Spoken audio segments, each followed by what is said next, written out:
Dan sebagai gubernur, dia hanya pandai geduprus, umprus, sehingga Jakarta menjadi provinsi ibu kota yang tidak terurus secara serius. Itulah kira-kira.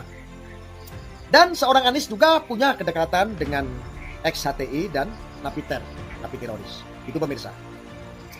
Sebagai partai modern dengan background nasionalismenya, Nasdem telah bersikap inkonsisten terhadap filosofi partainya sendiri yang mengusung jargon restorasi.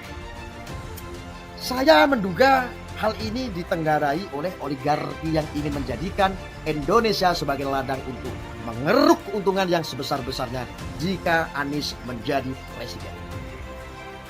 Bukankah kedekatan Surya Paloh dengan beberapa pengusaha hitam yang menjadi mafia migas sudah menjadi rahasia umum? Gua sih tahu, makanya bagi teman-teman yang belum tahu biar tahu.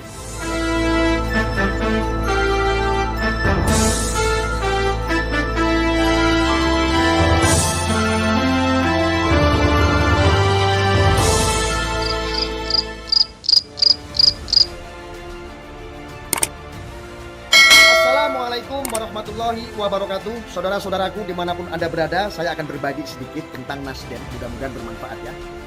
Sedari awal, Nasdem telah merupakan pentingnya menyeleksi siapa figur yang pantas untuk diusung sebagai capres, yang membuat elektabilitas partainya semakin anjlok akhir-akhir ini. Anies memang populer, tapi apakah seorang Anies cukup layak menjadi capres itu memerlukan kajian yang mendalam, pemirsa. Secara pribadi ya, saya menilai Anies bukanlah manusia yang cukup layak mendapatkan dukungan menjadi orang nomor 1 di Republik ini. Mengingat banyak dosa warisan yang telah ditinggalkannya. Sebagai menteri, dia menjadi orang pecatan. Dan sebagai gubernur, dia hanya pandai geduprus, umprus, sehingga Jakarta menjadi provinsi ibu kota yang tidak terurus secara serius.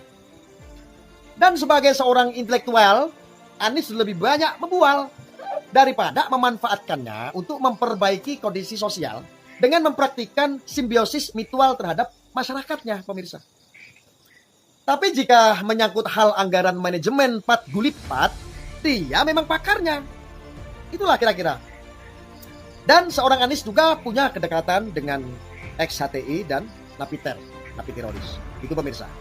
Seharusnya Nasdem menyadari partainya itu bisa lolos parliamentary threshold tidak terlepas dari dukungan yang diberikannya kepada Bapak Jokowi dengan jargon pintarnya yaitu dukungan tanpa mahar. Walau bohong. Karena ya memang sudah menjadi rahasia umum bagaimana hengkangnya Nasdem dari koalisi pendukung pemerintah, pemirsa. Dengan membentuk poros baru yang mereka sebut dengan koalisi perubahan. Seperti saat inilah yang tidak lain dikarenakan lolosnya jabatan posisi Jaksa Agung dari genggaman kader partainya. Banyak yang menilai kalkulasi politik Surya Paloh sebagai ketua umum telah menyingkapkan bahwa ambisi yang dimiliki Surya Paloh lebih besar dari keberadaan partainya sendiri. Konfidensi yang nyundul langit telah membuat Surya Paloh hilang kendali untuk bisa berpikir rasional dengan latar belakang potensi partainya yang minim.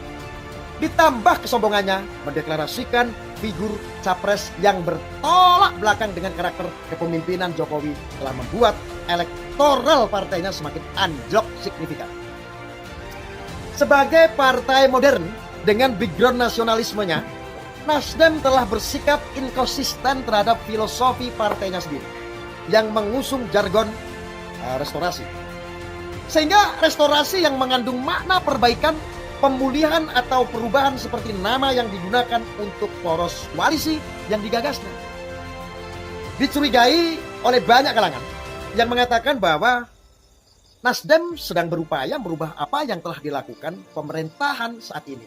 Mengingat tokoh yang diusungnya memiliki gaya kepemimpinan sebagai antitesa dari pemerintahan saat ini yang tengah berjuang menjadikan Indonesia sebagai negara yang maju.